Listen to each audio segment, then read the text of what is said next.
Welcome to the Ground Pwned podcast, a weekly show for fans of combat sports, gaming, entertainment, and plenty more. I'm Brian Shea, online content director at Game Informer, joined by Scott Fontana, the New York Post's MMA reporter. 2023 is finally here, and aside from that Bellator Rising card, there ain't much going on in the world of games or MMA. So this first episode of the year will be a bit of a look ahead. But first, Scott, neither of us really had a chance to check out much of the Bellator Rising card, but what does it mean that Bellator swept this rivalry card 5-0? Again, I haven't really gotten to watch, like you mentioned, every fight, to be perfectly honest, but even just, you kind of look at the results here, the fact that Bellator won every fight, and I know one of them was very heavily disputed by the people on social media, right? But nonetheless, I think it kind of asserts what probably a lot of people might have suspected going in, that Bellator probably has the superior stable of fighters to Rizin at this point. Rizin, look, they have very good fighters, and some of them go on to be incredibly successful.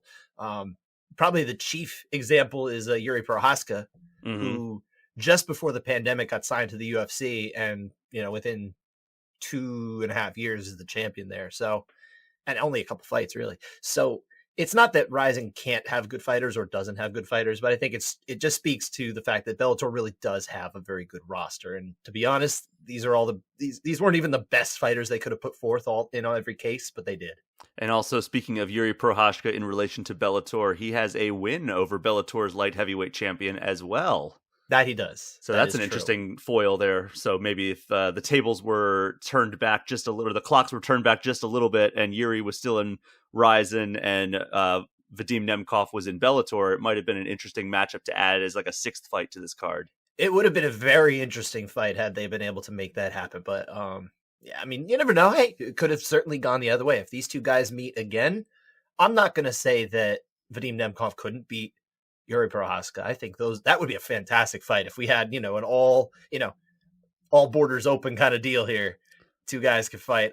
That would be one of the most interesting matchups for me, probably in any division, to be perfectly honest. So one of our segments on this show is going to be giving some bold predictions about both gaming and MMA. I think one very safe prediction is that the UFC will not be one of the cards or one of the promotions participating in any kind of cross-promotional card in the year 2023 or any foreseeable year. But if there was another cross-promotional card, such as this Bellator Rising card, which two promotions would you realistically like to see participate in those? I mean, I think the one that everyone really would like to see would be PFL and Bellator. Mm-hmm. They're the ones that have, I mean, they're obviously kind of vying for number 2 in North America. There's actual chatter, whether it's, in good faith or if it's just being put out there by, one party or the other.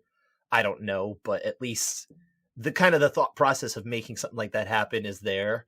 You would easily have some very interesting fights between some of these guys. Like even if you put Brendan Loughnane and Patricio Pitbull out there, I think that's a pretty fascinating fight at featherweight, even though one of them is in earnest of much higher stature in terms of Patricio Pitbull being, I'll be perfectly honest, I think he is the best fighter over the last 10 years who hasn't competed in the UFC. Yeah, I think he's got the best resume. Probably. And then I look at, immediately I went to, all right, well, the odd man out there or the odd promotion out would be one championship.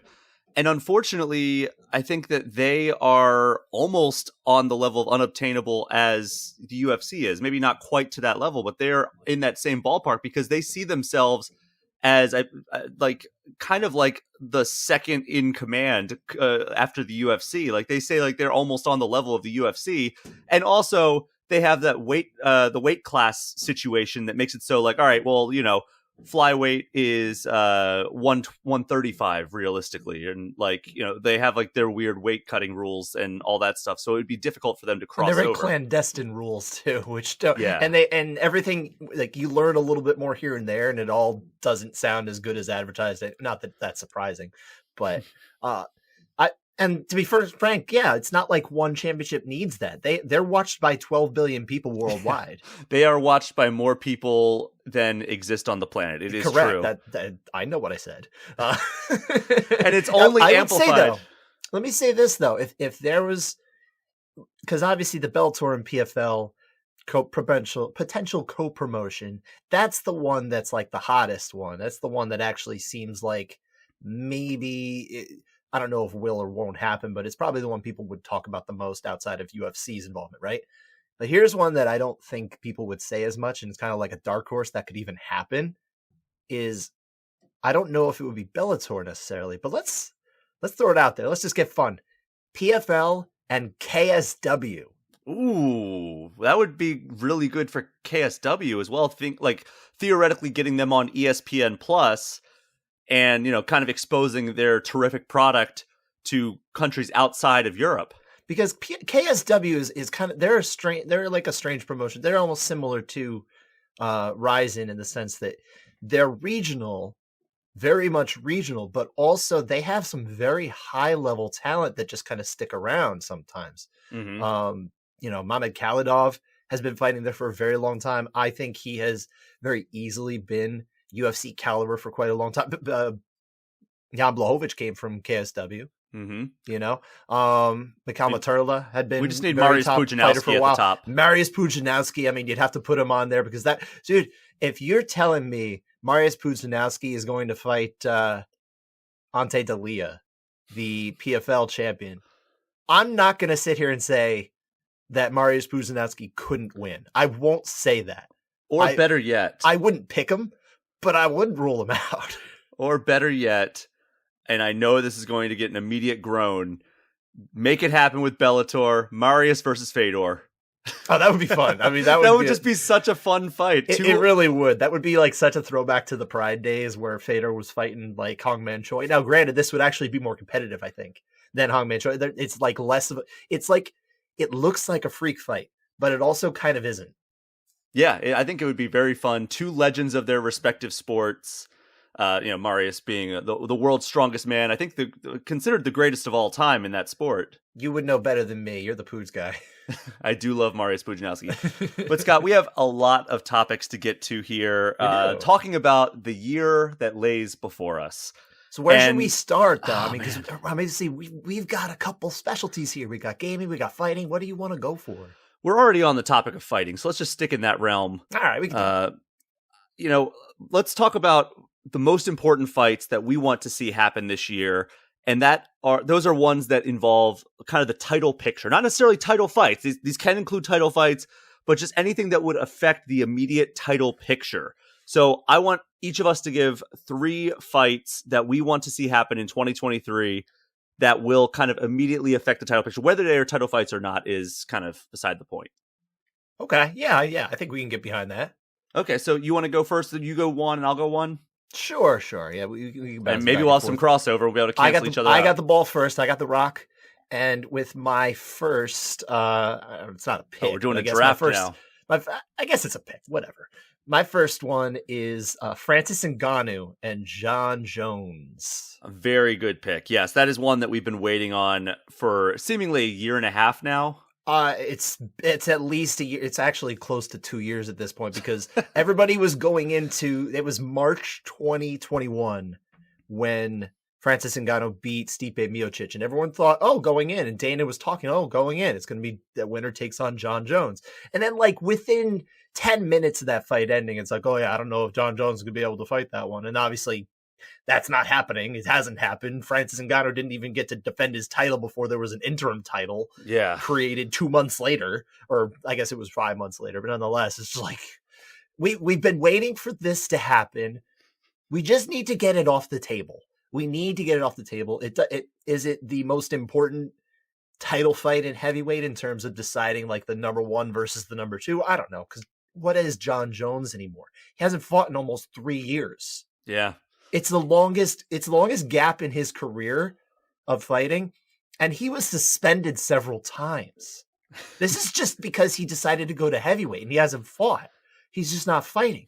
And we just need to get this done. We need to pull the Band-Aid off, find out what Jon Jones is at heavyweight, and then move on. And honestly, I don't know if Francis Ngannou is even going to stick around long enough. Who knows? Maybe he will re-up with the UFC. Maybe he's playing hardball. Maybe he's going to get his deal that he wants. But it sure seems like he's actually going to be a free agent if he's not already.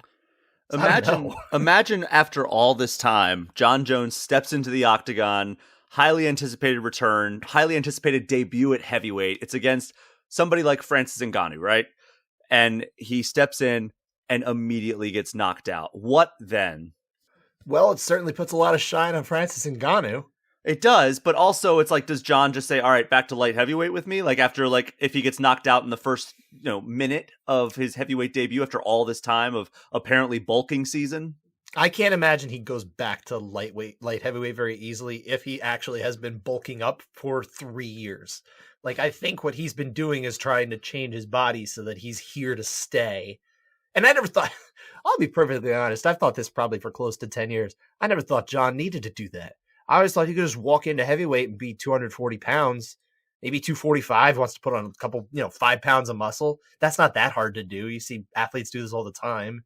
He's always been a huge literally light has heavyweight. 2 brothers who played in the NFL. Yeah. So, like, they could tell him how to do this. I don't think he needed to do that much, but for whatever reason, he thinks he's got to transform his whole body. I don't know. It's been very frustrating. I want this fight to happen so we can move on with our lives. That's 100%. What I want. And also, what percentage of his absence in 2022 do you think was thanks to the fact that probably his 2 biggest targets were largely inactive, Francis Ngannou and Stipe Miocic? I'm sure it's a piece of it. I'm not in those talks. I'm not in the rumors of that either, to be honest. Everything I'm getting is pretty much filtered through, the Brett Akamotos of the world and that kind of thing. But I just educated guess, you'd have to think that has a significant amount to do with it. Gotcha. Okay. Well, that is a very solid and probably the quintessential pick of this list that we're going for right now. I think so. Yeah. I'm going to do... You didn't have it, did you? I did not, actually, because I assumed that would be on your board. So smart, I kind of... Smart on your part. I kept that in my back pocket in case it wasn't, but I was pretty confident. There you go. Smart move. Here's one that I think that we really want, regardless of who holds the title. Okay. That is Glover Teixeira, Yuri Prochazka 2. Oh, that's a good choice. Because whether or not Glover wins, against Jamal Hill, which, I go back and forth on that one because I think Jamal Hill is tremendously talented. I think Glover Teixeira has that veteran savvy. We saw it against Jan Blachowicz and, all the fights leading up to that Jan Blachowicz fight. And even against Yuri Prochazka, we saw a lot of that veteran savvy come out. And I go back and forth on who I'm going to be picking for that Jamal Hill Glover Teixeira title fight that's coming up here. But regardless of if Glover has the belt or not, I think that Yuri Prochazka's first fight back from this injury, it would be great to see Glover Teixeira. Yeah, I couldn't agree more. I still think that is deciding who's number one. But of course, if Glover doesn't get through this fight this month, we're now in the month where it's going to happen. If he doesn't get past Jamal Hill, then that's off the table. It's not like no one's going to ask for it anymore. It's done. Yeah. So, which is unfortunate. That's the tricky part, right? Yeah, it's super unfortunate, but I still would want to see it because no. But at that point, I feel like it starts to become more for funsies because it doesn't settle anything for the title picture anymore. Well, I mean, if Glover beats Yuri, then I guess it could technically, it could thrust Glover right back into the title picture. Sure. I mean, anybody in those top 5 is technically one massive win away from getting a shot. Yeah, as long as they don't have draws. Exactly. Or as long as Glover doesn't win it and immediately retire, and then we're back to square one once again. Yep, another vacant title. You know what? I'm almost rooting for that to happen. I am too. Because number one, it would be wonderful for Glover to go out on top. I think he probably deserves that chance if he can get there to do so.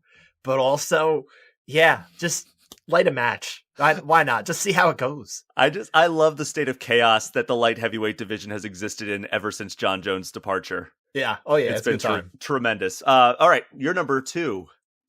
My number 2. Well, I'll tell you what. I'm actually making a substitute here because what I had written down was Yuri Prochazka against, the winner of. I was going to say the winner of Glover Teixeira versus Jamal Hill. Now, granted, there could be a few fights in between when Yuri Prochazka comes back.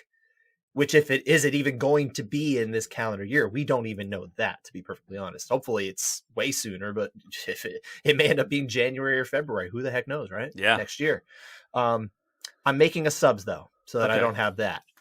And I did just think of this while I was talking with you, so hopefully we're on board with it. But I'm going to say the winner of the presumed rematch between Kamaru Usman and the champion Leon Edwards. The winner of that against Khamzat Chimaev. Okay. Yeah, that's a very good one. It actually, or if Kamaru Usman is not ready for when they want that fight, because I think they're trying to look for March, excuse me. If they just need a sub, then put Chimaev in. I know he didn't make weight last time. If he can make weight now, put him in. And if he can't, send him to middleweight. But yeah, I think we could say Chimaev for the title. I want to see that. If he can get there.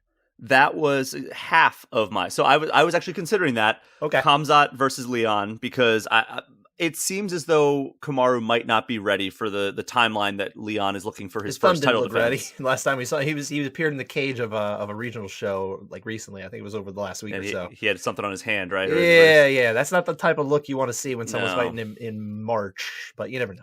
Yeah. So, and that combined with, that would immediately make me want to put Khamzat in there against Leon. However, I think what is actually going to happen is they're going to put Jorge Masvidal in there against Leon Edwards, because that's one, that settles the dispute. Two, it gives Leon a popular foil in what it's going to be an England card, right? I believe they're targeting. Let him be a hometown hero. And to ensure that Khamzat can still make 170, this is my second pick, throw him in against Colby. Yeah, I mean, that's a good fight too. That's the fight that I've wanted for a long time. Yeah, I think a lot of people would have wanted to see that. I mean, Colby's done a lot of the promotion for it. Colby's been very quiet the last few months, ever since a piece of his tooth got knocked out, or whatever the heck it was. Yeah, well, that's the wild card in that pick. In that, when is Colby going to come back? Because there's a lot of wild cards in there, really. when we get down to it, even the welterweight picture is looking very bizarre these days. But yeah, I mean, nonetheless, I still would like to see if Chimaev is going to fight at welterweight again. He really just ought to fight for the title. I think we all kind of recognize him as the best welterweight who has not had a shot at the title yet. Yes, I would agree with that. But with respect to Bilal Muhammad, who is fantastic as well, but I think just the way Chimaev has asserted himself as just a terror in the UFC, basically ever since he started. I mean, he literally got a 10-7 round. The last time we've seen a 10-7 round awarded by a judge in the UFC was his first UFC fight against John Phillips. I saw your facial expression. The listeners did not. I saw your facial expression when I mentioned Leon versus Jorge Masvidal. Yeah. I am with you. However, I'm trying to think like a UFC matchmaker right now. Well, we must describe, I think, my facial expression, because I was looking at myself in the screen. It was a wince. The mini screen. A wince. It was definitely a wince there. I was not happy to hear that, because again, and this isn't even meant to be disrespectful to Jorge Masvidal, but the guy has got to win a fight against a contender to get back there. I can't get behind it. I mean, he lost to Colby. He lost twice to Leon, to the actual champion at the time, which was Kamaru Usman. And yeah, I mean, he hasn't won in a while. I wanted that fight years ago. He didn't want the fight. Jorge did not want the fight. And now he gets it. I don't like it. It doesn't, I love meritocracy. That's why I liked MMA when I got into it, because it felt like the meritocracy was working. Nowadays, it works a lot less. And this would just be a kind of a giant middle finger stuck in the middle of a flaming poop bag to meritocracy. And I'm not a fan of that. And I agree with that. Now, if we wanted, is your third pick in welterweight at all? Because I want to ask a question about welterweight matchmaking here. No, it's not actually. But okay. You would be next anyway. This is I mentioned Khamzat Colby. That's my second pick. Oh, that was? Okay. However, what about a wild card? And we might be getting a little crazy here, because we were just talking about the number 11 ranked welterweight possibly getting a title shot because of the way the UFC operates these days. What if, instead of giving, because we don't know when Colby's coming back, but we want to give Khamzat somebody who will maybe propel them into make sure that he can make 170 and also kind of test him a little bit. But what if we matched up two very, very good welterweight prospects in Khamzat Chimaev versus a guy who's ranked quite a bit lower, but I think we're equally as high on him in Shavkat Rakhmonov. Oh, I love the fight. I love the idea of that fight. That, for me, I feel like you almost put that in our second set of fights. The for funsies category is kind of what I wrote down. Yeah, we're going to have a second category, which are the same thing we're doing here, but not affecting the title. But I think that's very much in the title picture. If that fight were to happen, whoever wins that is fighting for the title next, I think. I mean, kind of, but also I don't know if necessarily, and I say this as a massive believer in Shavkat Rakhmonov's skill set and the fact that I see a future champion in him. Mhm. I really do. I do as well. But I don't know that I would like him beating Khamzat and then just skipping the line. For some reason, it just doesn't fit right for me. I feel like if that fight happens and if he was to beat Khamzat, I feel like both of them have to come back a little bit more, and then that clears a much more clear path for someone like Bilal Muhammad.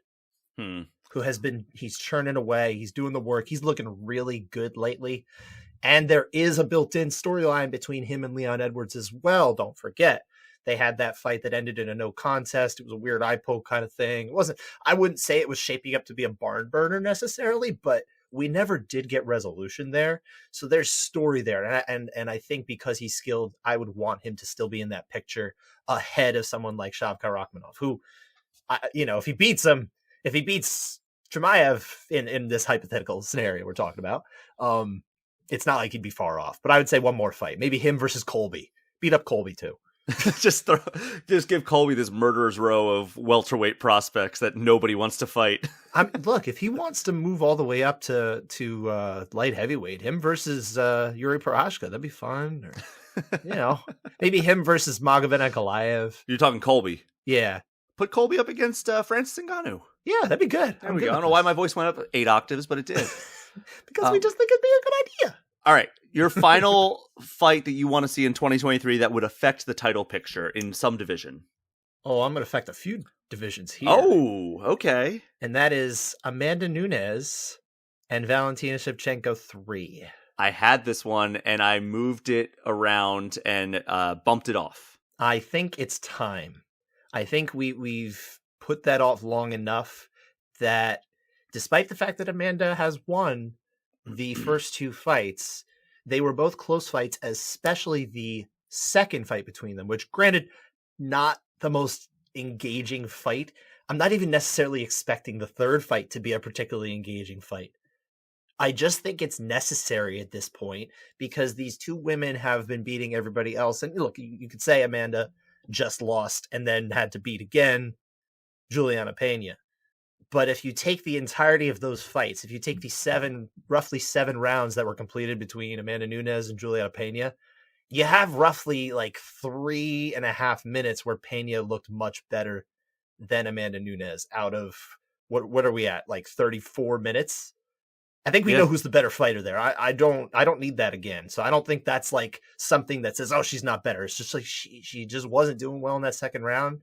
She lost legit, but she totally dominated the second fight, and I think looked like the fighter we all thought she was. There's nothing else for it. There's nothing interesting. Just do this fight again. And the same thing can be said, honestly, at flyweight right now for Valentina Shevchenko. She's beaten everybody. There's some interesting prospects on the come up, but no one's knocking down the door that we need it. Even if she's coming off a less entertaining fight, and maybe even a less inspiring fight for her skill set against Talia Santos. Talia Santos, thank you. Yeah, I mean, that was one that I thought was another kind of slam up, but I actually moved that to a later segment that we will be doing. And I guess I'll just jump right into my final pick here for fights that I'd like to see that it would affect the title picture. And I know one of these fighters is currently booked against another top contender, but I'm going to the men's bantamweight division. I want to see the current number 1 contender, Sean O'Malley, in a rematch against Marlon Chito Vera. Okay. That's a good one. That's a fun one. I think that, both of those fighters have leveled up significantly. I think since their first meeting where Vera checked a kick and injured Sean O'Malley to the point that he could no longer continue. So a very valid win, despite what Sean O'Malley says. But O'Malley still feels as though he did not lose that fight. So it's something that I would like to see a more definitive answer to. That's a good one. Obviously we're making these choices as fights that we want to happen, not because we think they actually will happen. Because I'm not Correct. even convinced Francis Ngannou versus John Jones is going to happen. That was my first choice. So I would say the hoops that this one have to go through, it feels a little off. I just feel like they're almost two ships in the night, these two, Hmm. because of the way the picture shapes up. But I could see it happening. Let's say Cheeto goes out there and he beats Corey Sandhagen, really well, really quick in February. In what, by the way, qualifies as both a great title picture fight and a great for funsies fight. And it's Yes. actually supposed to happen. Hopefully we get it. So there's that. But I don't know. Is Sean O'Malley gonna? Sean O'Malley absolutely feels like the type of guy who's like, I'm gonna wait around for my turn. I don't care, and he'll actually get his turn. Yeah.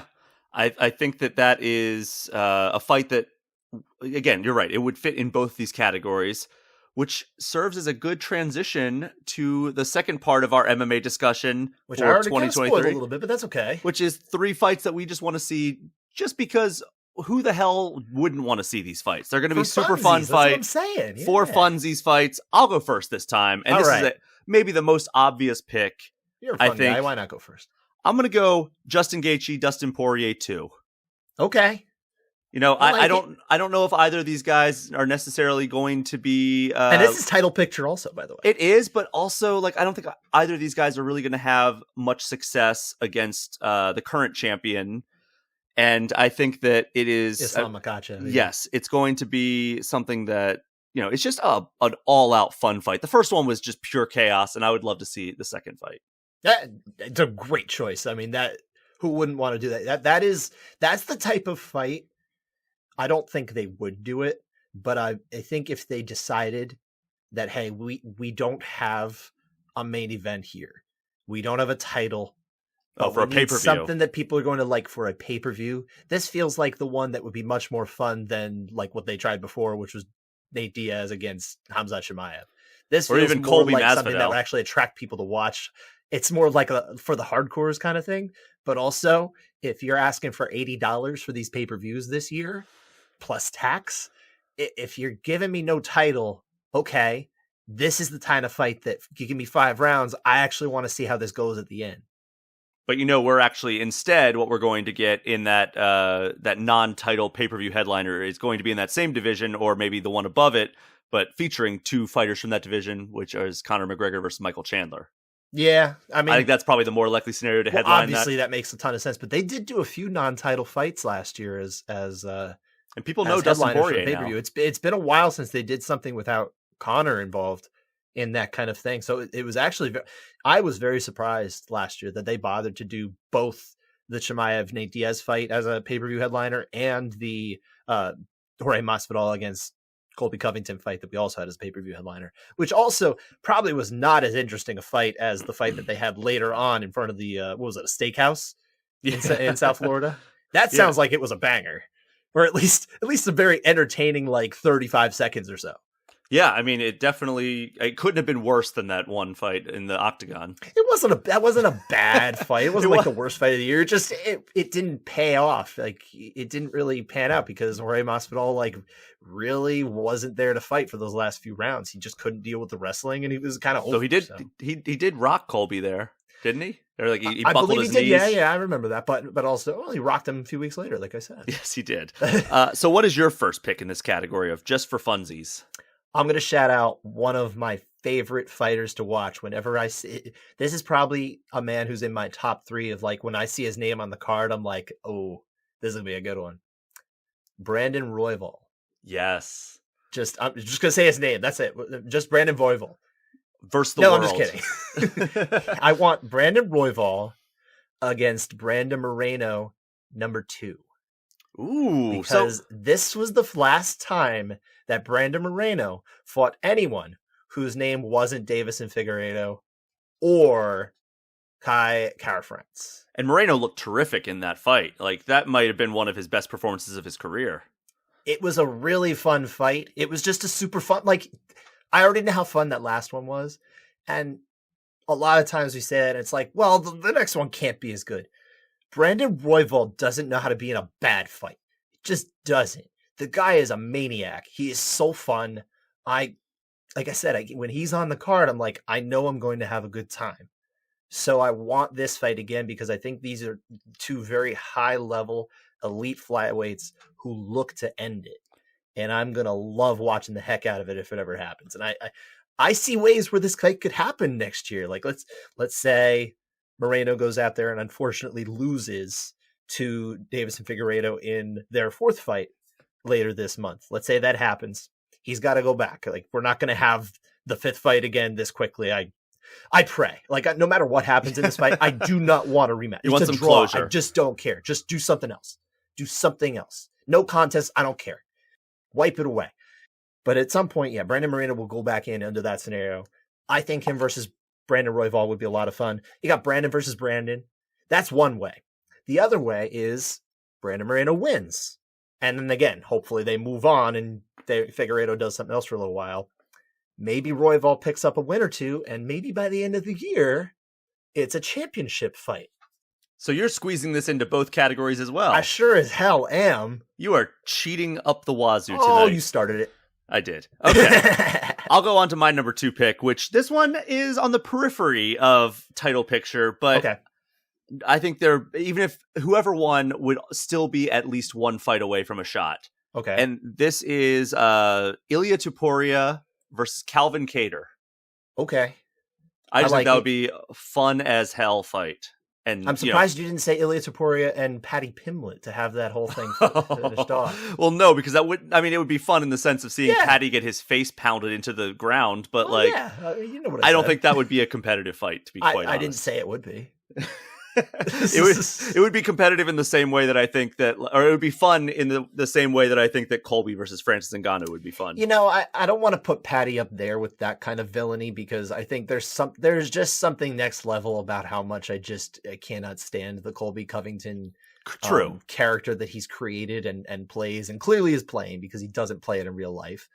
I don't like it, but Paddy and there's a lot of things I don't necessarily love about Paddy either, to be frank, but it's not to the same degree. It's just more annoying, I feel like, at this point, but like in a more naturally annoying way than like a grating way. He had earned so many brownie points with me when he got on the mic after that win and talked about mental health awareness especially for men, and that won so many points for me, and I was like, okay, maybe this guy's not so bad. I know he had some like problematic stuff in the past, specifically like some culturally insensitive remarks. Mm-hmm. And then he had that awful week where he also had some culturally insensitive remarks. Where he reminded everybody that he's a xenophobe, and also just made the dumbest comments possible against one of the best, most able-minded arguers in MMA media, which is Ariel Helwani, and Ariel just 10-7'd him, and that was just an all-time bad week for Paddy. And then, of course, one of the most controversial decisions of the year as well. It's funny you bring that up too, and bring up the kind of the awareness of mental health and that kind of thing that he was talking about in the summer, right? And I remembered a few months later, because throughout the year, really, and for a while, Jared Gordon was trying to get this fight. People thought it was going to happen back in the spring, and it got delayed for one reason or another. It sounds like it just wasn't in the cards for what the UFC wanted to do or something like that. But nonetheless, we did eventually get it. But when it was finally announced, Jared was saying in the media, he's like, oh, maybe we can, make this like a good opportunity to raise awareness for mental health, because Jared Gordon is about that life of raising awareness for mental health. He is very vocal about his past as an addict and the fact that he still deals with every single day, the challenges that come along with being an addict and a destructive lifestyle that he had in the past. This is very important to him outside of fighting, and probably more important to him than fighting, to be perfectly honest. And he was hopeful about it. At least he expressed some optimism, right? So I asked Jared about it about a week before the fight, him and Paddy, and I'm saying, hey, did you and Paddy, have you like gotten together and try to figure out maybe you're going to do something? He's like, no, I think he just did that and forgot, more or less. I'm paraphrasing, but it seemed like he was just kind of saying it, and then he moved on with his life. That's so. Which, look, I mean, that's just how he reads it too. Yeah, you know, it seemed but authentic you in the can get moment. a read on your own of that way as well. But it does seem like, yeah, I mean, he said it one time, and it's not like it changed his life. It was on his mind at the time. He said it, he felt it. It was a good He had just sentiment, and lost then a he moved on with friend. his life. Yeah. Yeah, And supposedly this guy wasn't particularly close to him either. I don't know. I mean, not that that matters. Like, you can still be affected by somebody, you know. yeah, of But course. nonetheless, it felt not phony. I don't think he was phony about it, but it was kind of like a passing fancy in a sense. Mm-hmm. So I guess that brings us to my number 3. Oh yeah, because we're not talking about fun now. We got to get back to the fun fights. Yeah, we gotta get back to the fun. Yeah. You did your second. And no, I now, didn't do my second. You didn't? did Oh, your okay. second, sir. I thought, okay, so I must have missed. Yeah, okay. So right? your first one was. Look at your nose. Have you done 2? I believe so. I've done 2. Okay, so yeah, I haven't done 2. Okay, I thought for some reason I was thinking Moreno Royval was your second, but it was your first. Yeah, that was my first. Okay, so it was my cheat first because it was like sort of a fourth for the other one and the first for this one. All right, let's hear your number 2. My then. second fun fight, and again, there's probably at least some title picture to it, but I think less so, and you're going to understand why when I say it. Max Holloway against Josh Emmett. Ooh. Now, this is essentially, if it was to happen, and I don't really necessarily expect it to happen, because I think Josh Emmett probably really is in, like, let's say, a higher level of title picture than Max Holloway, who has now lost 3 times to the champion, and the most recent one very emphatically last year. Yes. It just doesn't look like Max is going to get that 4th shot anytime soon at Volkanovski. So I would say he's not even really in the title picture, despite being, I would say, probably clearly the second best featherweight, 145 pounder. there is. I keep tripping up on featherweight and flyweight today. It's really messing with me. But yeah, he's not in the title picture. Josh Emmett is. Nonetheless, the reason why I picked this is because name a bad Max Holloway fight, first off. Yeah. Especially at 145 pounds. Josh Emmett is one of those guys who will always come to bang too, and he's just so wild and reckless and goes hard for those heavy, right hands and stuff that I feel like something just epic is going to happen in this fight one way or the other. We're either going to see somehow him collapse Max Holloway, or Holloway's just going to piece him the heck up, and it's going to be a really fun, like, amazing performance again from Blessed. So you said name a bad Max Holloway fight, especially at 145. Are you implying that Max Holloway versus Dustin Poirier 2 was a bad fight at 155? No. That's not necessarily what I'm saying. But I think at 145, I mean, yes, I guess we're talking about fights that have happened. It really is just that one. But my thinking is if he does go up to 155, there are more wrestlers up there that would probably make less entertaining fights. Like put him in there against Islam Makhachev. I mean, I think it might be a long how night. That's going to go. It would not be a fun fight. I think if he had actually fought, as was almost going to happen in Brooklyn, him versus Khabib Nurmagomedov, I think Nurmagomedov would have also wrecked him. Well, I mean, that's Khabib against almost anybody, I would imagine. I mean, it goes without saying, but that's my point. Is I think there are some matchups there that just don't work well for him, and I think at 145, you're really only talking about Volkanovski. Yeah. I think so. That's why I love this fight. I like Holloway and Emmett. What do you think of Holloway and Emmett? Would that be fun for you, or? I believe it would be, again, Emmett is a great fighter, but I think it would be pretty one-way traffic, but it would be a very fun fight. But I also think this fight has the potential for Max to end it too. Yeah. Which he doesn't always do. I mean, he's not like a one-punch KO guy, but I think someone like Emmett is, and I think he's tough as nails too, but he leaves himself so wide open for shots that I feel like ultimately, cumulatively, Holloway could win it if he can avoid that right hand, because that's a heavy right hand that Emmett's got too. Mm-hmm. Yeah, so, but I mean, Holloway also has a hell of a chin. I mean, that can go away with the snap of a finger. Happen. However, I also think Max is such a amazing striker that he would see those shots coming and get out of the way, hopefully. I guess I pretty much just use this as an excuse to find a fight for Max Holloway that I liked, to be perfectly honest. That's fair. And another one that I had toyed with, but I actually don't want to happen, is him versus the Korean Zombie. Because I do not want Korean Zombie in there with Max Holloway at this point in his career. I feel like I would actually be happier if TKZ just hung up the gloves. He can do what he wants, but he just, that was a worrisome performance, I guess, against Alexander Volkanovski last year. These are the two guys that lost to the champion last year, right? And look, if they'd said, "Hey, we're going to make that happen," I'll find a way to get excited. But I don't know. Just doesn't feel right. Yeah, I mean, I would really not want to see Korean Zombie in there against Max Holloway. I feel like that would be, it might go similar to how the Calvin Kattar fight went against Max Holloway. I think it could go even worse, actually. I really do. So that's why I didn't put that. But I was kind of just like, all right, Holloway's fought all of these guys. Who do I think out of the ones he hasn't fought would be the most entertaining? It was probably between him and, realistically, like guys who would be even remotely close to fighting him. It was him and Arnold Allen. And I said, you know what? I think Emmett's probably more capable of putting up a fun fight. That's fair. That is very fair. All right, we've come to the final round of the Just for Funsies category. Yeah, what do you got? I'm going, I've long wanted to see Derek Lewis against Francis Ngannou 2. That is not my pick, because I think that Derek Lewis is so far removed from the title picture now, there's no chance, unless Ngannou goes out there and loses 2 in a row. I'd also be worried if you thought that was going to be fun.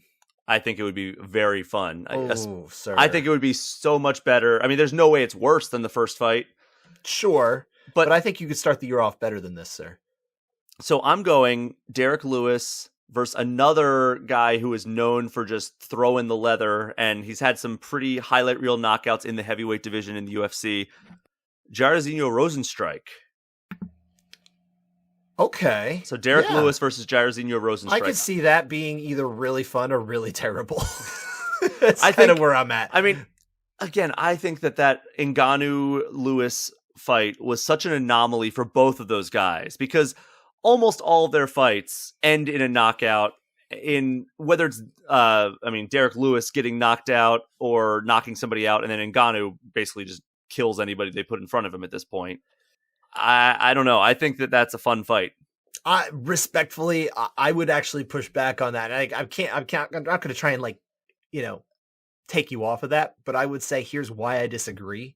Okay. And it's the style matchup. I just don't see Jairzinho Rozenstruik as ever pushing forward. Pretty much if they come to him and he's got it available, he's going to hit you real hard.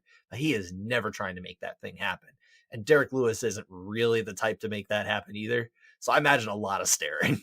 Maybe. I mean, but then when they finally do explode, one of them could be going to sleep. Sure. I mean, we may get the most epic knockout out of this possible. It really could happen that way. But I can't say I'm on board with you, sir. I'm sorry. Respectfully, I just disagree.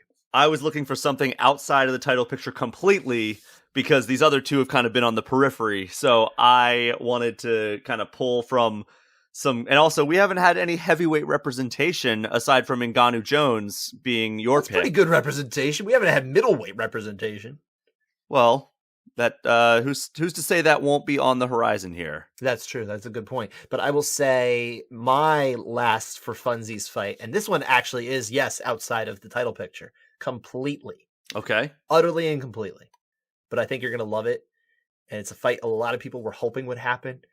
I know at least one of the combatants was hoping to make this happen. It did not happen. Doesn't even look like it's going to be the next fight for one of these combatants. However, we all want it.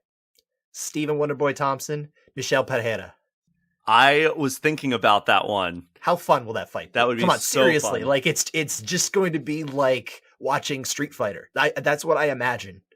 It would be. It would be like... I literally wouldn't be surprised if a fireball came out of one of their hands. Now, I was recently, speaking of Stephen Thompson and Street Fighter, I was recently in Japan with some people from Capcom. Yes. And for Street Fighter 6, and I was talking to one of them, and apparently Stephen Thompson came by their booth at some expo, and they had him performing different Street Fighter moves for them. Yes, they did, and I saw the video clip of it. I think it ended up on Instagram. I even asked Wonderboy about that, because that was a really big thing for him. He's similar in age to us. I believe he turns 40 in the next couple months.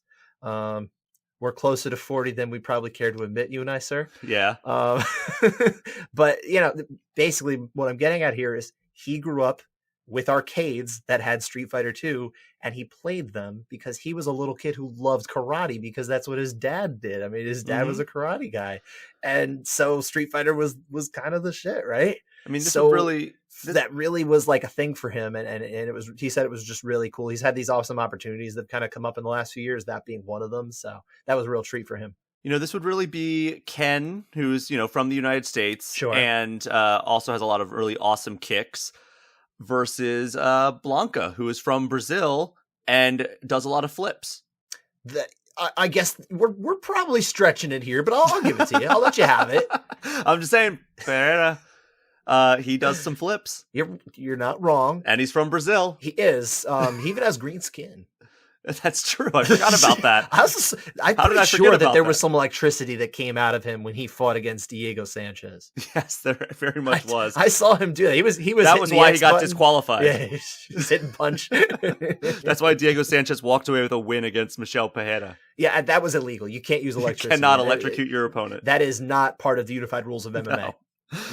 But come on, maybe this is the fight everybody really wants, right? Like, if you're just a fun fight guy, like, you gotta have Wonderboy Thompson is kind of that guy that you actually would want to put in fun fights and probably nothing else anymore. Yeah, and it doesn't really get more fun as far as opponents that we haven't seen yet than Michel Pereira, I think.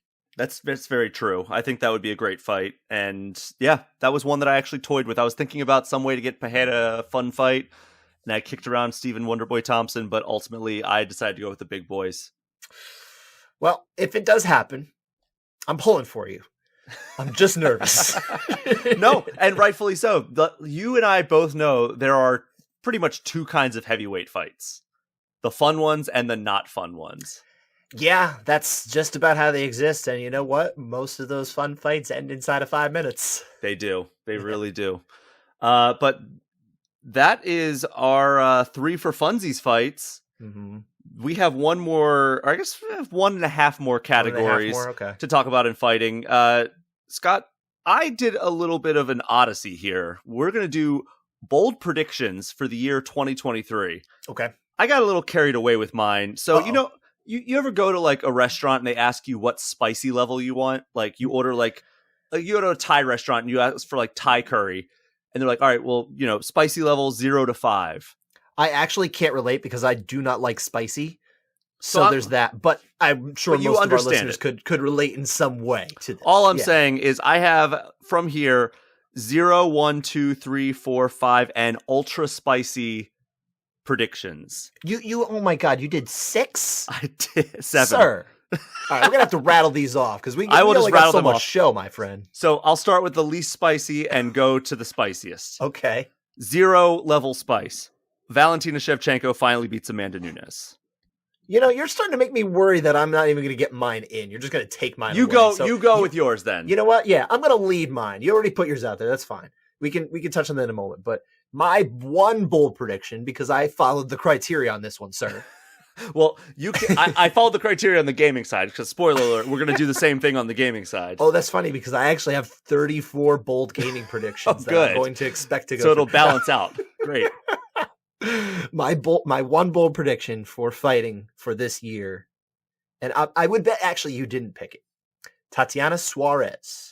Ooh. Who is supposed to be coming back this year. She's targeting, I believe, February. That's what I've heard. For her return to fighting. She has been battling just a litany of health issues. I mean, she's a cancer survivor. She's got so much she's been dealing with health-wise over the years. Been a spinal injury, can right? you think of anybody who's more talented? I mean, as far as, fighters who maybe haven't been able to reach that championship level. Like, I can't think of anyone, male or female, really, to be perfectly honest. And so I would say Tatiana Suarez, my bold prediction is that by the end of 2023, she will have asserted herself as the top contender at 125 pounds, which is where she plans to compete. When we were first discussing this, that Tatiana Suarez was one of the people I wanted to have as a bold prediction. And you didn't manage to put her in any of your 6? And I forgot about it when I put together my 6 list. So I'm very happy that you actually gave her the rub there because I think that she might be the most talented or most dangerous fighter outside of Valentina Shevchenko in that division. I'll be honest. I think if she can come back to roughly the same level she was before, this is a big if. We don't know what she has right now. We don't know what type of fighter she is. We don't even know if she's going to come back and win, right? realistically. You just don't know. But let's pretend that she is going to be what she was before. Mm-hmm. You put her in the cage with Valentina Shevchenko in that scenario, I think she wins. I honestly would. I would pick her to win. It would be a close fight in my eyes, but I actually would. I would struggle to pick, but I think that I would maybe lean Tatiana Suarez, just because if she's in that same form, she was looking so dominant. Granted, at 115 pounds, but she is a very large 115, which I'm glad that's why I'm very glad she's going to be at 125. Yeah, and that's a great bold prediction, and I don't think it's all that bold if she can return to that form. That's what I think. That's where the boldness is. It's like there's so many unknowns with her. We don't know what she is, and we don't know how many times she can compete. Can she even compete twice this year to actually get into that number one contender spot? That's why I feel like it's a bold one. Yeah, that's a good pick, and I co-sign that one. All right, I like it. All right, let's hear your. Right, I'm just gonna rattle these off. Spicy level 1. All right, the last one was spicy level 0. Valentina. Hey, you know what? Refresh, by the way, because we sort of interrupted and stole the thunder. Spicy level 0. Valentina beats Amanda Nunes. Okay. So I told you I was moving some things around. Originally, I had that in my title picture fights that I wanted to make. Moved it to the predictions instead. I don't even think that's the most bold, to be perfect. I mean, that's why, I would say that's why it's spicy level 0. All right, What do you got? One. Francis Ngannou ends the year as UFC champion, which presumes that he re-signs and theoretically at least has one title fight, presumably against John Jones. All right. Yeah. Okay. Number 2, and staying in the heavyweight division, Stipe Miocic goes another year without a UFC fight. I almost put that as a 0, dude. He feels retired to me. He feels very much retired until UFC gives him enough money to come back, and I just don't think they're going to do it. Yeah, I mean it's up there, but I don't know. I think that I could see him fighting once this year. Like that's a bolder prediction. I feel like that he actually fights. Number 3, spicy number 3, Henry Cejudo gets the bantamweight title back and never defends it. That's pretty funny. Oh God. I mean, it's funny in theory, but if it happens, I'll be angry. Yes. So basically pulls a GSP.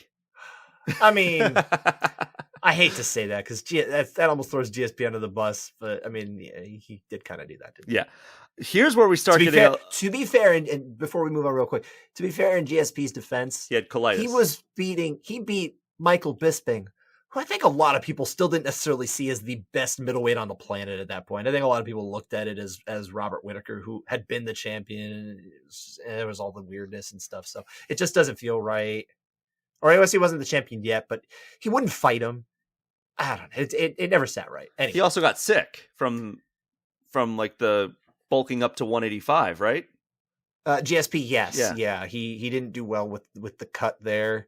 I don't know how much he really intended to go up anyway and fight. It really does seem like he probably just wanted to fight one time, but But again, it still felt like a separate division. It almost felt like the like quote unquote champion division. I hate to take that away from Michael Bisping, but like, I mean, he won the belt. He defends it against Dan Henderson, 45 years old, right? Remotely close to the number one contender. Didn't even look all that impressive against him. Granted, he's doing this with one eye that we didn't realize at the time.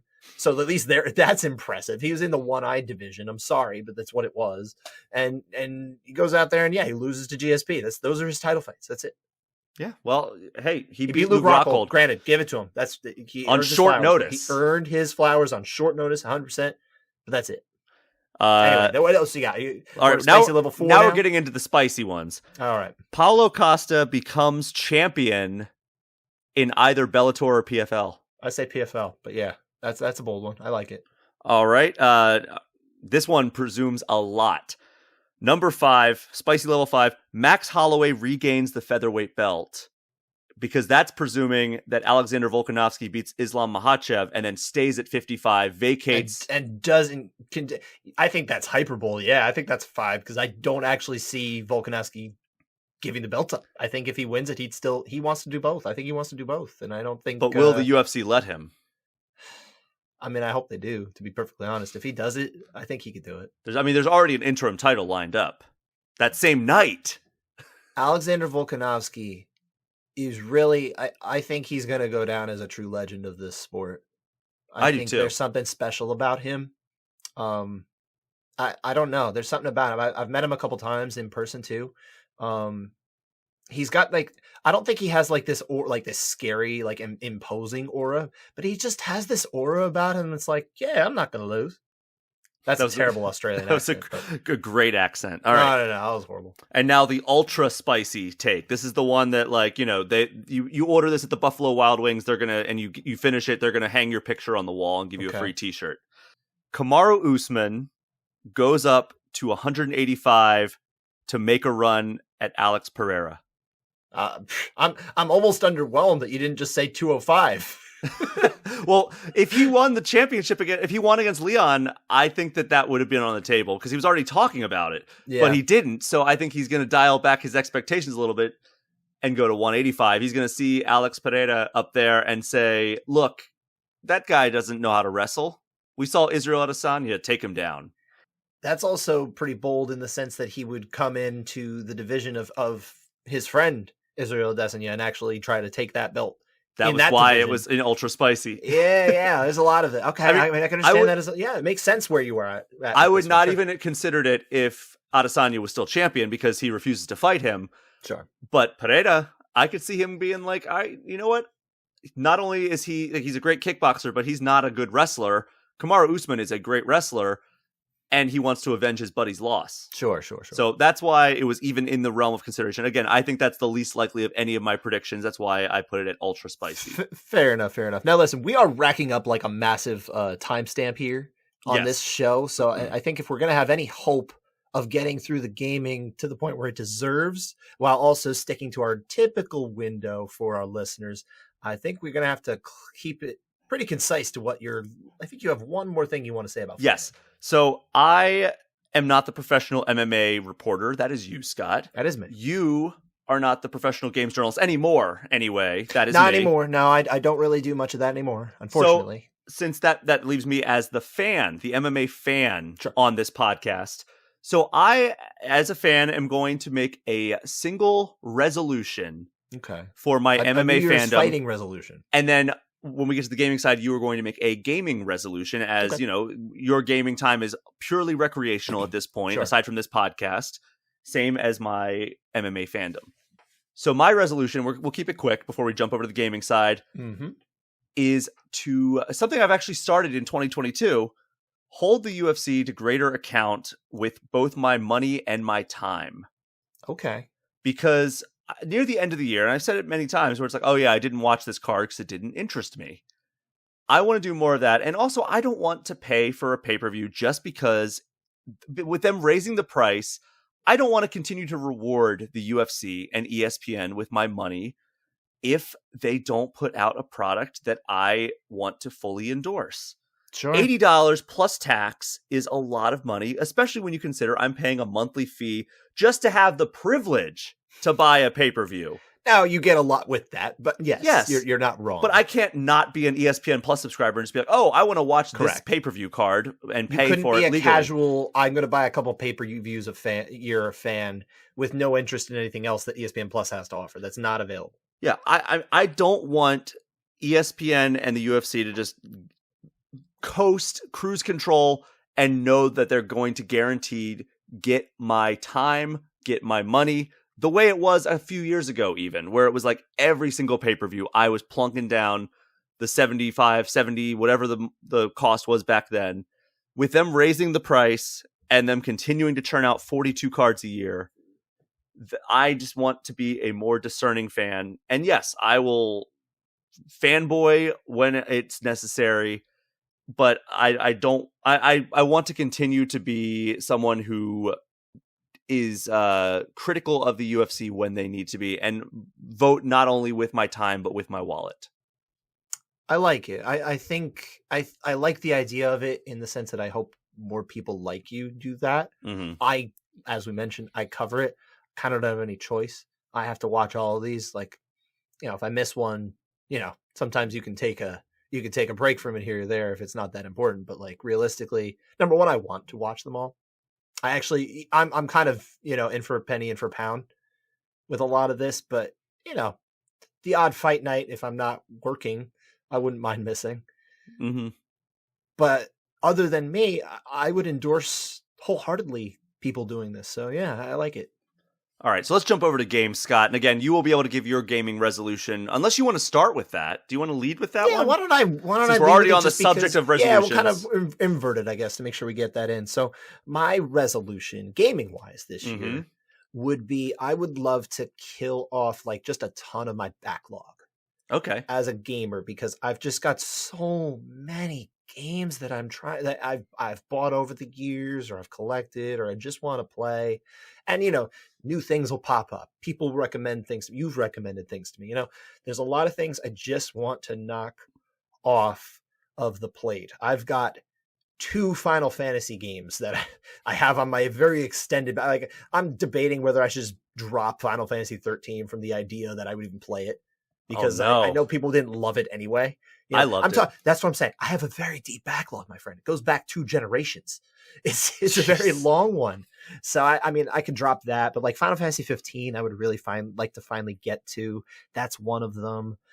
There's things like the Outer Wilds that I know people loved and I never got to. I would like that to didn't stick for me, to be honest. Really? But I didn't play very much. It's not my wheelhouse. I will say that. Okay. So. I mean, I kind of just, when I hear about these great games, I'm like, yeah, okay. And you know what? PlayStation Plus included it at some point. So I said, okay, I'll claim it. I didn't buy that. I have like thousands. I have literally more than 1,000 games that I could access right now at this moment from PlayStation. So the choices are almost endless. So I just want to make sure I get through a good chunk of my backlog, especially. So you definitely hit my forever resolution, which I never succeed. No, you have no chance. I'm actually going to tell you that you have no chance unless you leave the gaming space. No chance whatsoever. But that is a perfect resolution, and it's one that I think anybody who is very plugged into the game space should resolve for, but it's tough. There's just so many games coming out at any given moment, and it's never going to slow down. I'm also going to be playing really quick, and I don't want to monopolize the time on this too, but I will say playing as much Destiny as I did the first year Destiny was out, 2014, I believe. 2013 into 14. One of those 2014, I want to say. I think it was 13 into. I can't remember. Who knows? It's a mystery. Nonetheless, I played way too much that year. So much Destiny, and I'm like, man, I had a good time, but like, I could have probably whittled 3/4 of my time off and still had a lot of fun with it. And then played a lot of other games, and I wouldn't have gotten so far behind. So yeah, that was me with Overwatch. Okay. I mean, for everybody has that game. I feel like 4 years. That's why I've signed off of multiplayer games for the most part, unless someone says let's play, which you and I finally got to do the other day. Yes, quick update for the audience. We finally did play. We did a lot of Street Fighter 6 matches. I was pretty tipsy for the first half of those. Brian built in some excuses so he could lose early before he then kicked my ass. Yes, I did make a good comeback, but yes, I had come from a neighborhood party where there was some copious amounts of drinking going on, and I was the bartender. So by default, because I love bartending, I was bartender at 2 parties over the course of the holiday break here. Nice. And making 2 completely different drinks, by the way, for those parties. Interesting. And but nonetheless, I mean, yeah, we played a bunch of Street Fighter. I was so glad that we got to play that because that mixes both fighting and gaming. Yes, Street Fighter 5. That is called fighting games. Yes, fighting games. And then we beat the entirety of Teenage Mutant Ninja Turtles Shredder's Revenge. We sure did. That was a lot of fun. Using PlayStation Share Play. Yes. Which you had apparently basically no experience with. Nope, I'd never used it. Which I couldn't believe. Yeah. I still can't. Well, it worked out just great for that game. I don't think it would have worked well with like Street Fighter 5, but No, definitely. There's a lot of games where it won't work. And honestly, I think we had a rough connection that day compared to what it usually is. Like I think I told you when we were playing, I often play like even a baseball game with my cousin, and he could hit a baseball that I'm pitching to him. Imagine trying to do that with our connection the other day. Yeah, there was a tiny bit of latency, but overall it was pretty solid. So yeah. I'm glad we finally got to do that. So Scott, we are going to jump into the I guess the 2 or the 3 categories that we have here for gaming. Sure. They kind of mirror the fighting categories, but kind of not, because there's not really any championship fights in gaming. Sure. So we're going to do 3 games that we know are currently, I mean, we never know for sure that a game is coming in a year that it's specified, but 3 games that currently have dates or release windows in 2023 that we just desperately want to knock it out of the park, basically. Yes. These are the home runs that we desperately want in 2023. And then the second category is going to be just basically 3 games we want more info on and like more hard facts and like release window information in this coming year. So we'll start off with the games we theoretically know are coming in 2023 already. You mind if I kick that off? Yes, these are ones we want to be home runs desperately. So okay, you go number 1. I'm going to kick it off with a game I'm almost guaranteeing you did not pick. Okay. I'm going to start there. RoboCop Rogue City. Oh my God. No, I did not even think about that. Yes. My understanding is it is targeted for this year. I don't think it actually has a date or anything like that, but that was my understanding. I'll shout out Polygon. It was their list of 50 games I was kind of going through to help me out with this. I had to do this very quickly, as Brian knows before, because we were kind of trying to figure out a good way to record our show at a good time that worked for our lifestyles at a busy time right now. So yes, currently scheduled for June 2023, by the way. Right. So, okay. So June 2023, let's hope that holds. And let's hope that this game ends up, I'm really hoping it ends up being like just great, because I don't know that it necessarily will be. My understanding is the studio has kind of a mixed track record in terms of quality games. So I'm going to, and I don't have the studio off the top of my head. I did not make that. Teyon. Teyon? Teyon. Teyon. Jeez, they have so many. They did the Terminator Resistance game, which I think people do like that game, actually. Well, Metacritic would say otherwise. Did I think of the wrong one? Ranging from one Terminator game that like came out semi recently that people actually didn't hate. Ranging from a 47 on PS4 to a 62 on PS5. That's maybe the Metacritic range. One. Or maybe it doesn't exist. I don't know. Eurogamer says avoid. Oh, well, there you go. But having said that, RoboCop just seems like something that could be a fun game to make or fun property to make a game out of. So I'm actually hoping they really do knock it out of the park. I'm not necessarily expecting it, but I'm hopeful. They also, speaking of more 80s IPs, put out one of the worst games of last generation or 2 generations ago, Rambo the video game. Oh yes, that's the one I heard about that was absolutely terrible. The highest Metacritic based on your platforms of that game, PC 34. Ooh. And then it only goes down from there with the PS3 version having a 23 on Metacritic. Game Informer gave it a 4 out of 10. Well, that's why this is the little engine that could. That's why I'm rooting for it to be great. I'm not saying it will be great. I'm rooting for it to be great. That's all I was required to do. They also have a ton of games that just don't have Wikipedia pages, which the fight world would tell you typically not a good sign. No, but you know what? There are definitely good fighters who do not have Wikipedia pages. I think Brendan Loughnane did not have a Wikipedia page for like a very long time, like an uncomfortably long time. Sure. So that felt weird. But anyway, that's my first. What's yours? Let's start with one that you might have on your list. I would be surprised if you don't have this on your list. Oh, you're going to steal one of mine? I don't have backups, so this is what it is. Okay, well, I have 2 backups. So you just want to go down yours then? Yeah, how about I do mine? Because you've got a broader landscape of the games, and I'm probably a little more narrow in the games I like to play anyway. Go for it. So my number 2 is Suicide Squad Kill the Justice League. That was on my list, so I'll cross that one off. I am a big Rocksteady Games fan. I loved the Arkham series so much, as you know. I'm a big Batman guy. I really, really, really love those games. And I know this one's going to feel a lot different in a lot of ways, but I have a whole lot of confidence in that studio. So I really hope that they can rekindle the magic of the games that they've been making, the Arkham games, in obviously it's going to be a very different game. So I'm looking forward to seeing what that'll be like. I really wanted to just absolutely knock it out of the park. That was on my list, and I think that would be just one of the... Oh my God, I'm so excited for that game. Just to have Rocksteady back in that world. And, it's technically a sequel to the Arkham verse, right? I believe it is supposedly. I mean, you probably know better than me, to be honest, but yeah, it's one that I'm very much looking forward to as well. So that's a great pick. Okay. And then the last one, and this probably is another one you have as well, Street Fighter 6. Yes. Yeah. The one that I was about to say for my first pick, you did not say. Oh, okay. Well, Very good. I mean, I know that there's one that you're going to say anyway. I kind of just left that one alone because I know what you're going to pick on that one. But yeah, so Street Fighter 6, that was my pick because once again, as we were talking about when we played Street Fighter recently, like they did a really good job of developing that game from where it had started to where it ended up in terms of being a very quality experience. I'm very, very, very hopeful it can overcome some of the challenges of the last game, especially even the story mode. I was not a big fan of the story mode that they ended up adding later on. I appreciate that they tried. I just didn't think it was super enjoyable. Like, I wouldn't ever want to revisit it. I've thought about it and I'm like, you know what? I don't even want to download that anymore because it was an optional piece. You actually have to download it separately when you download your game. So I'm like, you know what? No need. You can stay on the cutting room floor.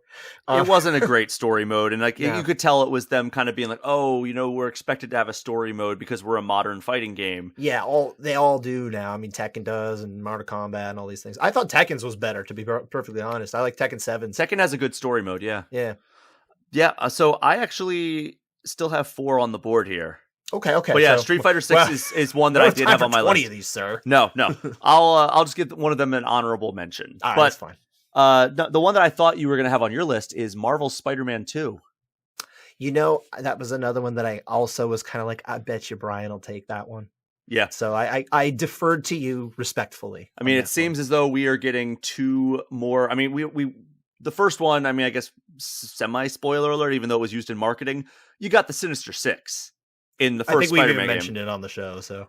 And then now it looks like they're doing one of the most popular villains in Spider-Man's lore. He even has his own cinematic series starring Tom Hardy,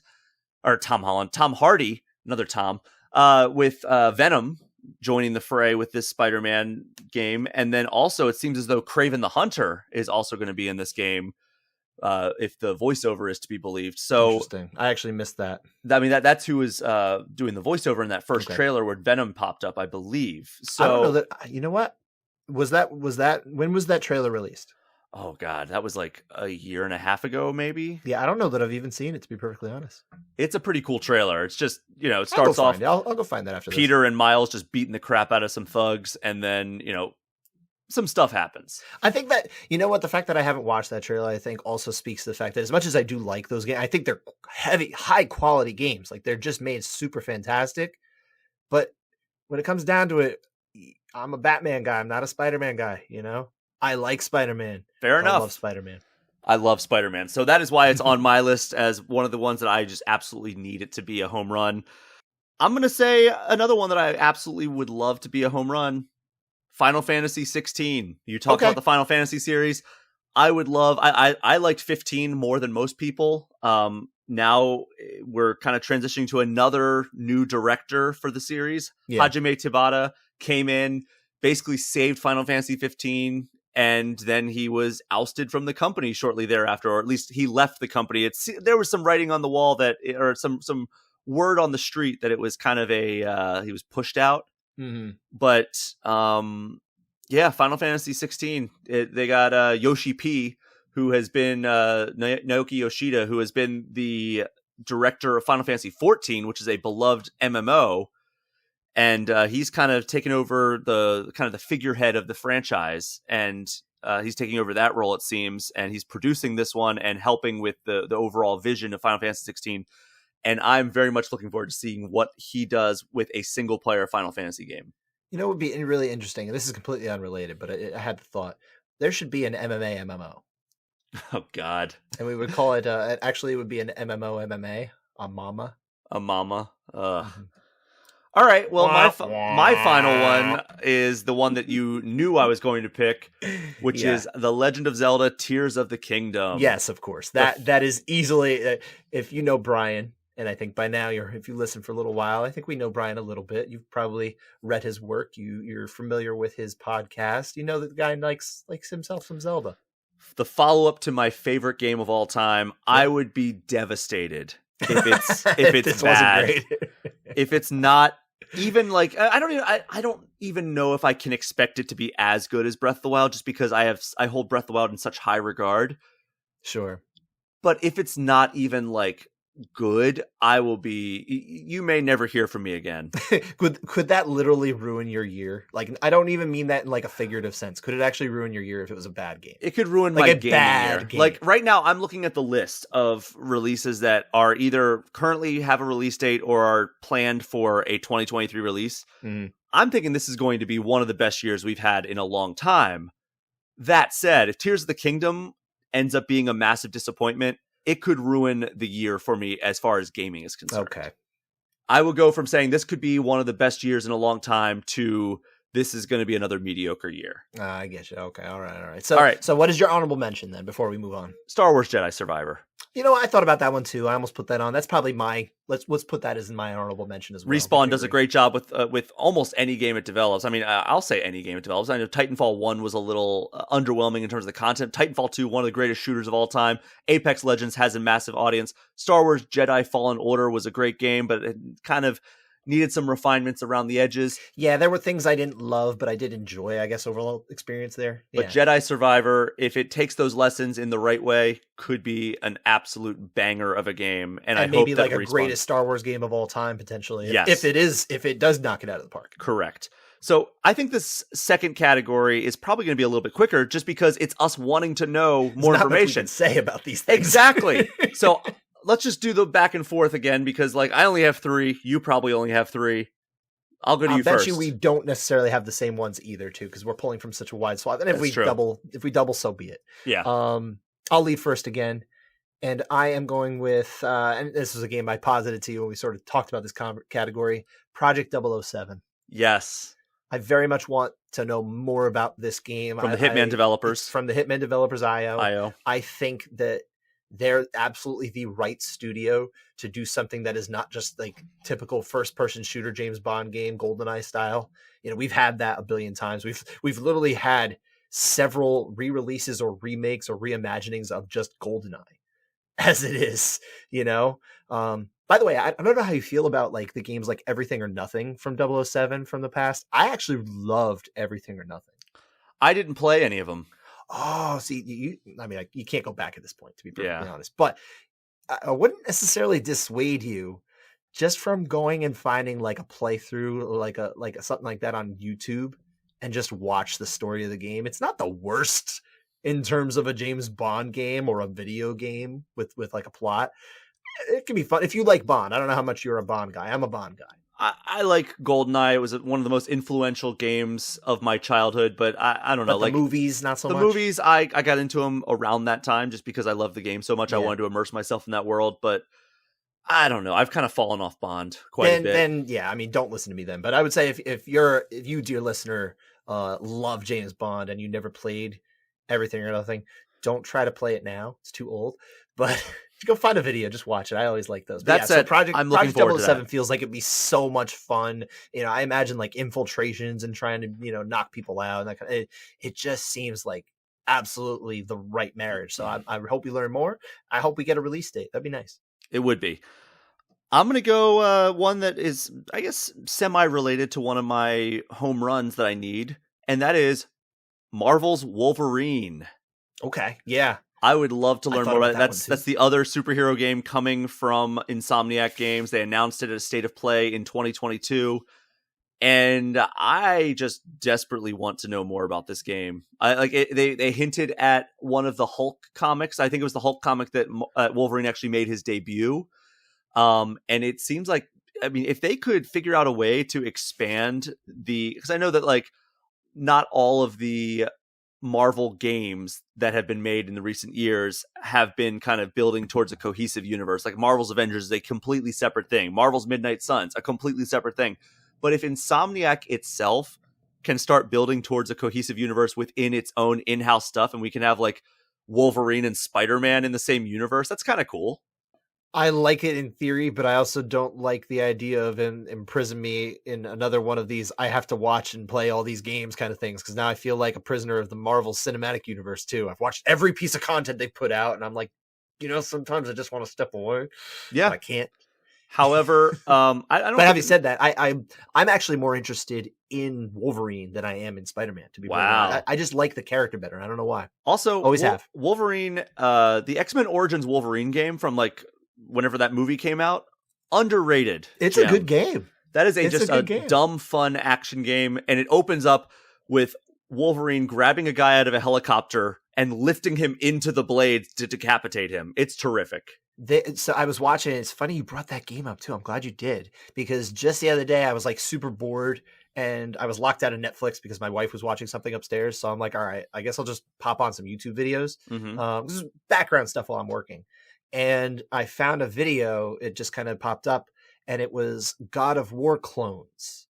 Oh. And it went through like the history of God of War clones. We're talking about, PS2 era, not now, right? So they had name checked that one as like probably one of the best, if not the best. It was very good of the God of War clones, and I saw that. I was like, you know what? I hadn't really thought about it, but it makes a lot of sense. That was, I believe, if it wasn't my first, it was my second platinum trophy on PlayStation. Wow. I mean, it's a very fun game. And I enjoyed it. I don't know how well it has aged today, but I recommended that game in its day. But I'm sure today it'd be mediocre. But Yeah. You know what? Yeah, like you said, for its day, it was really fun. So that's why I'm very excited to see what Insomniac can do with that character. Scott, what's your number 2? My number 2 is, and I'll go with this one because I bet you there's a decent chance you could have that one compared to the other one I'm going to say. And that's Assassin's Creed Codename Red. Okay, I don't have that on my list, but it is one that I hope turns out very good. That is the feudal Japan one where you kind of live the life of shinobi, right? Mm-hmm. That sounds super interesting. I mean, shinobi, ninja, kind of synonymous one way or the other with people. But yeah, I'm very much looking forward to the game that everybody had been hoping for a very long time from the Assassin's Creed series, Feudal Japan. They got beat to the punch by Ghost of Tsushima. They did. Which, I mean, to be frank, I almost put down Ghost of Tsushima's sequel, which has not been announced in any way, but maybe that would have been a game to learn more because inevitably they will make a sequel, one would think. But I put this one down because there's just a little more concreteness to it. So I said, okay, let's put that. And also, Assassin's Creed Mirage could have fit in our first category. Probably could, yeah. That's a game that I would love to have knock out of the park there. But Audible mention, yeah. I'll go with my number 2, which is Star Wars Knights of the Old Republic remake. Oh, that's a great one. Thank you. I'm so glad you said that because I didn't remember it. But oh man, that probably jumps to the top of my list. I would just love for that to be great. I would love that game to be playable in modern context and like actually be like a really, really good version of that, because that's a fun story. And it'd be great. It would be great to have that be, because like right now the original ports are on everything right now. It's on Switch, it's on PlayStation, it's on PC. I have it on my phone. Like, I want that to do what, like, even more so than the Shadow of the Colossus remake that came out a few years ago. Like, I want just like a gorgeous version of that game that plays super well and it introduces a whole new audience of people to that game. And importantly, if they put it out under Disney, it's not a Legends story. Oh, it could, true. in theory, become canon.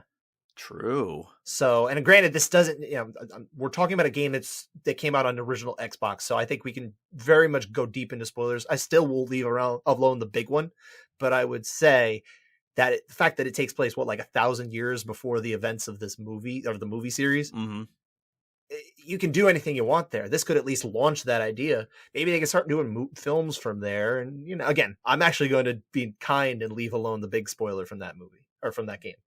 Mm-hmm. Yeah, I think that would be one of the best reveals of all, like in all of gaming, I feel. I would love to have them handle that really well in a modern context. Yeah. So what's your number 2? Just going to give you one more bravo for that. Thank you. I'm actually going to clap that out. Thank you for getting KOTOR in there. My last one. Oh, so wait, you didn't have KOTOR on? No, I didn't. Okay, all right. I already named 2, sir. Project 007 and Assassin's Creed Codename Okay, that Red. is true. That is true. That's all right. No, it's all right. It's getting late. It is very late. We're recording this at a different time than we normally record. Yes. But anyway, so my final game to learn more about is another remake. Oh. Prince of Persia Sands of Time. Interesting. I loved Sands of Time. I loved it. I actually played the remaster for that came out for, gosh, was it on PS3? Was or it a whatever. I remaster? forget. It got like Oh yeah, it was like an HD yeah. remaster. Yeah, I think it was on my PS3 that I played it. I played it within the last couple of years. Probably. I think I played it when I was out of work actually, about a couple of years ago. Which was great. I love that game. It's certainly aged, but at the same time, it was still a lot of fun. And I would love to see what they can do modernizing it. Yeah, and it keeps getting delayed, and like it seemed like it was in jeopardy there for a while, but they came back and said, "No, we're still working on it." Yeah. Also, did you? By the way, did you like? Because it sounds like you liked Sands of Time, or you played it right at the time. It was good. I didn't like it as much as everybody else seemed to. Okay. See, I really was drawn to it, but do you like the sequels at all too? Because I don't. I didn't play the follow-ups. I remember I started one of them. I forget which one. It might have been Warrior Within. Warrior Within was the direct sequel from that. And I actually liked the other one with Sans in the title. I forget which one that was. It was like almost like a soft reboot of the series. That was the PS. I want to think that came out for PS3, right? Yeah. What is it called? I forget. Forgotten Sands. Forgotten Sands. That one. Oh wait, no, that was sort of tied to the movie, but it wasn't. That was. Wait, I think. Yeah, maybe it was. I don't know. It's weird that they did the two Sands titles. Why not? Bunch of sand. Yeah, Forgotten Sands, 2010 action adventure video games. There was also just the Prince of Persia, like kind of complete reboot, where like I have former coworkers that swear by that game. It's just called Prince of Persia. Oh, maybe that's the one I'm thinking of. No. Yeah. That was like kind of like cartoonish style almost, like really bright colors and everything. Yeah. I'm thinking of that one actually, because that was the one my buddy and I used to be in competition for PlayStation trophies. We would kind of egg each other on. That's why I'm like such a trophy whore nowadays. Okay. I've actually kind of, I think I've kicked the bug, bit. But there's certain games that I still like to do it for. But nonetheless, that was the one we were competing against each other. And then it drew into this full scale like war over a few years. He kept on threatening, "Oh yeah, I'm going to beat you. You just got married. You're not going to have time to game." And I'm like, "Yeah, show you what I can do." And then he eventually just gave up because he couldn't keep up. Did you see my trophy score when we played, by the way? No, I did not look. You should look sometime. Just look me up. I have a lot of trophies. Well, I got like 80 platinum trophies. I'm going to take us down to the final one here, Scott. Yes. Kind of in the same category bucket as KOTOR. Okay. Because KOTOR was originally developed by BioWare.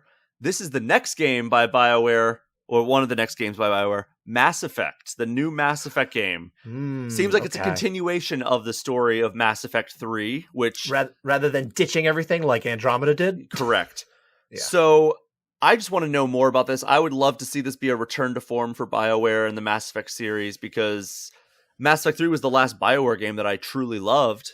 I mean, Anthem did hardly anything for me. I'm not a big Dragon Age guy, Anthem was not good. There's another Dragon Age game coming out, and I'm hopeful that that's good because I have friends who are Dragon Age fans, but I don't know. I feel like every time a new Dragon Age game comes out, I check it out and I'm like, yeah, not for me still. And that's kind of the same thing as like I am with like From Software games. Just like Elden Ring, Bloodborne, Sekiro, they come out, I'm like, I'm glad people like this, but I don't. I know the feeling. But yeah, Mass Effect 4, I guess I'll call it. I really hope that's great, and I hope we learn more about it over the course of 2023. That sounds like a good one. Scott, I like that too. Final thing of this episode here. We're doing the bold prediction game again. I only have one. What is yours, though? My bold prediction for gaming. And I don't know how bold this is because I feel like I'm basing it a little bit off of some rumblings or at least some speculation I've seen on social media. Konami announces and possibly even releases remasters of PS2 Metal Gear Solid games. Ooh, okay. All right. I would be down for that. Like a whole collection of it that you can get on your PS5, your Xbox Series X. Series X. I always mess it up because I don't have an Xbox, as we know. And I'll just say the Xbox naming convention has gotten so stupid. I'm sorry. It has. All right.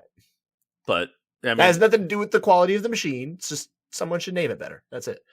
But that's my bold prediction. I would like that. I would like, I mean, there's a lot of games I would love to see brought forward. I guess you'd also include, what's it called? Guns of the Peace Patriot? Walker in there. Peace Walker. Okay. Yeah.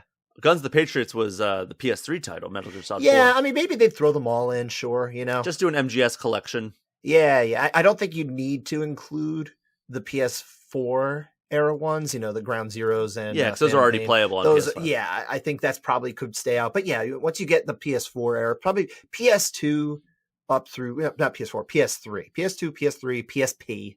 Not Put those PS1? all in there. That's one collection. Not PS1? Oh yes, I don't want to exclude. I especially want to include PS1, but no, not PS1. GameCube. Okay, so that version. Yes, that version. All right. Mine is going to be another one that's been kind of rumbled along, like with social media and websites for a long, long time here. And that is that Nintendo will finally announce, not release, but announce the successor or the upgraded version to the Switch.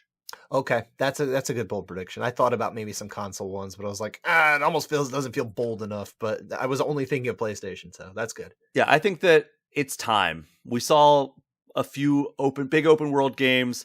I'm curious to see how Tears of the Kingdom will fare on the current Switch, because boy, oh boy, did Pokemon Scarlet and Violet not fare super well as far as just performance. It's a great game. Yeah. It's a great game, but the technical side of that is not great. And that very well may be Game Freak, because it seems as though Xenoblade Chronicles 3, which is also a big open world game, runs just fine.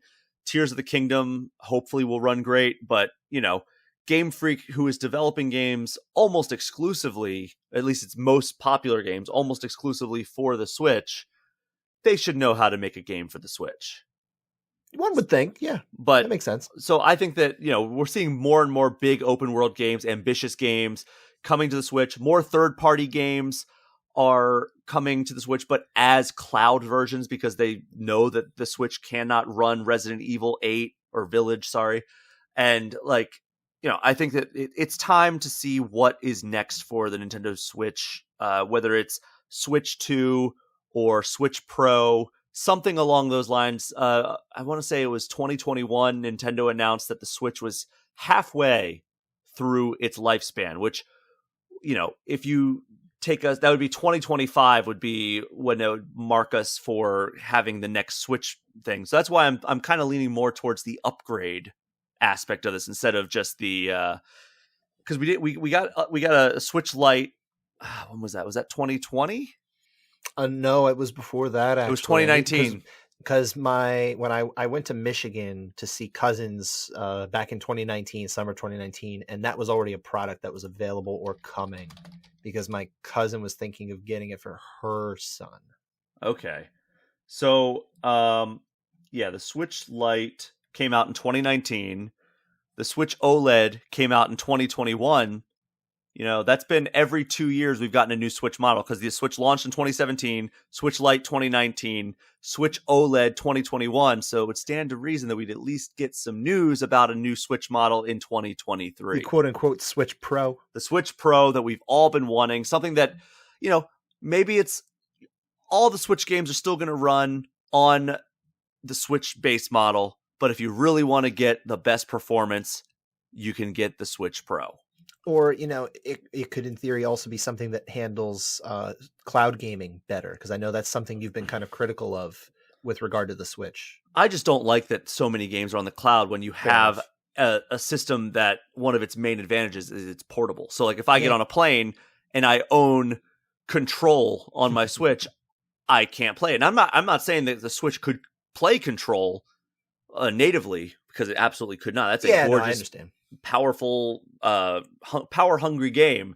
Yes, it is. A lot of reflections in those government buildings. Some ray tracing going on there that the Switch would just melt if it tried to play some of these games that would. But why is used as a weapon to melt other things? And I've said this on my other podcast. But why are the classic Kingdom Hearts games cloud versions? They're PS2 games. Drives me up a wall. But okay. So yeah, Switch Pro, that is my bold prediction for 2023. Last quick thing, and this isn't even on here. I just want to see if you have anything in the chamber.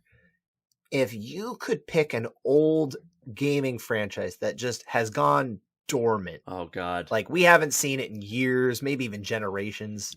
What would you want to see come back this year? Just pull something out. It doesn't even have to be your top one. Jak and Daxter.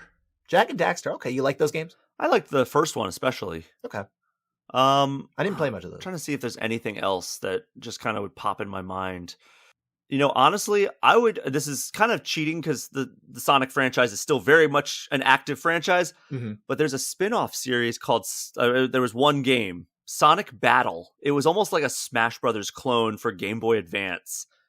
And it was so much fun. I would love to see what they could do with that. And obviously Sonic is in Super Smash Brothers now, so it's like, what's the point?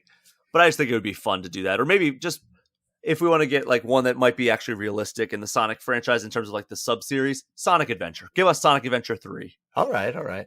I'm going to rattle off 3 real quick. Wow. So because I just thought I had one, and then I thought of 2 more while you were talking. Not that I wasn't listening. Sorry about that. It's all good. So my 3, Beautiful Joe. Good one. Yes. I miss those games. I mean, shoot, just port them at this point too. Just make them available. Yeah. That would be great. Or make a new one. Either one would be fine. Number 2, Time Splitters. Big Time Splitters fan. We haven't seen it since PS2.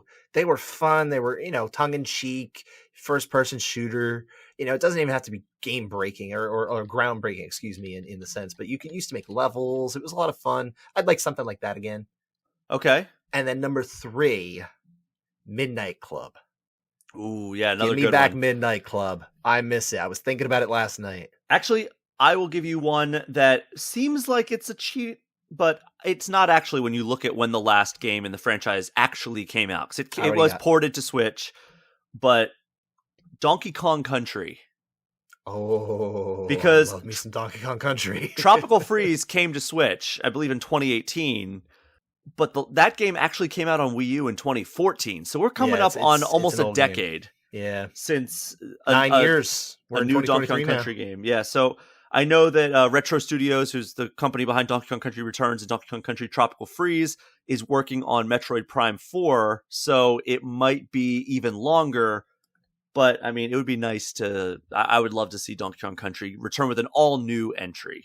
By the way, if you just had to pull it out, don't even think about it, but really quick, when do you think we had the last Midnight Club game? 2004. 2008. I almost said 2007, but yeah, no. They had the PS3 one, Midnight Club LA, but that was the last time. We haven't seen it since then. I miss it. I really want it back. That's my gaming franchise. I know you love Forza Horizon. Yes. But we don't have anything of that ilk on PS5, and you'd get that. That's why you need to get it on PC Game Pass. Well, I'm using my PC Game Pass. We're running out of time. We don't have time to talk about that. But next week, we're going to talk about the games we've been playing over the last 2 weeks. Yes. Catch up on that. I've got a lot to say. But that is, I think, our show, a really jam-packed show for this time. So if you like what you heard, make sure you subscribe. Apple, Spotify, YouTube, wherever you found us. And while you're at it, would you kindly follow the social handles that we still maintain at Brian Pichet and at Scott_Fontana. On Twitter and Instagram for me, on Instagram for Brian, and some other platforms as well. Yes, and the things that are still in play here from week to week are our email address, which is groundandpwnedpod@gmail.com, and then, the Ground and Pwned Twitter account is still active. Mine may not be, but that is at Ground and Pwned on Twitter. Until next time, enjoy the fights, enjoy the games. We will talk to you next week.